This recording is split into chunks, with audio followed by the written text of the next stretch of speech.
বন্ধুরা welcome to my channel. এখন কথা বলবো সন্তোষ ট্রফি নিয়ে। মঙ্গলবার সন্তোষ ট্রফির ফাইনাল। অতীত নিয়ে ভাবছেন না কোচ সঞ্জয়? ট্রফিই হচ্ছে পাখির চোখ।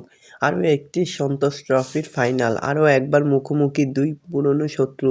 মঙ্গলবার হায়দ্রাবাদে বালাজোগি স্টেডিয়ামে মুখোমুখি হতে চলেছে বাংলা এবং কেরল। তো দেখা যাক শেষ পর্যন্ত কে শেষ হাসি হাসবে, সেটাই দেখার। আর এরকমই সব খেলার খবর জানতে হলে আমার চ্যানেলটিকে অতি শীঘ্রই লাইক, কমেন্ট, সাবস্ক্রাইব করতে ভুলো না। আর বন্ধুদের মধ্যে প্রচুর পরিমাণে শেয়ার করে দাও, যাতে আমার 4000 ঘন্টা ওয়াচ টাইম খুব শীঘ্রই পূর্ণ হয়ে যায়। তো বন্ধুরা, শুরু হয়ে গেল সন্তোষ ট্রফি। এই নিয়ে সন্তোষ ট্রফির ফাইনালে 47 বার উঠল বাংলা। তারা ট্রফি জিতেছে মাত্র 32 বার। অন্যদিকে কেরল 16তম ফাইনালে উঠে 8ম ট্রফি জেতার লক্ষ্যে নামবে। বাংলা শেষবার 2016-17 মরশুমে ট্রফি জিতেছে। শেষ দুইবার 17-18 সালে এবং 21-22 মরশুমে তারা ফাইনালে হেরেছে এই কেরলের কাছেই। তবে গত দুবারের মূল পর্বে উঠতে পারেনি বাংলা। বাংলার কোচ সঞ্জয় সেন জানিয়েছেন অতীতের সাফল্যের কথা ভাবছেন না তিনি।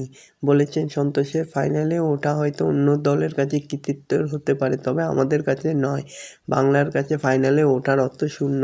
আমরা 32 বার ট্রফি জিতেছি ঠিকই, কিন্তু এখনও সন্তোষ ট্রফি অনেক বড় প্রতিযোগিতা, অনেক বেশি রাজ্য খেলেছে। অতীতের পারফরমেন্সকে ছোট করছি না, তবে এখন ট্রফি জেতা অনেক কঠিন। চলতি মরশুমে কেরল 35 গোল করলে বাংলা করেছে 27টি গোল।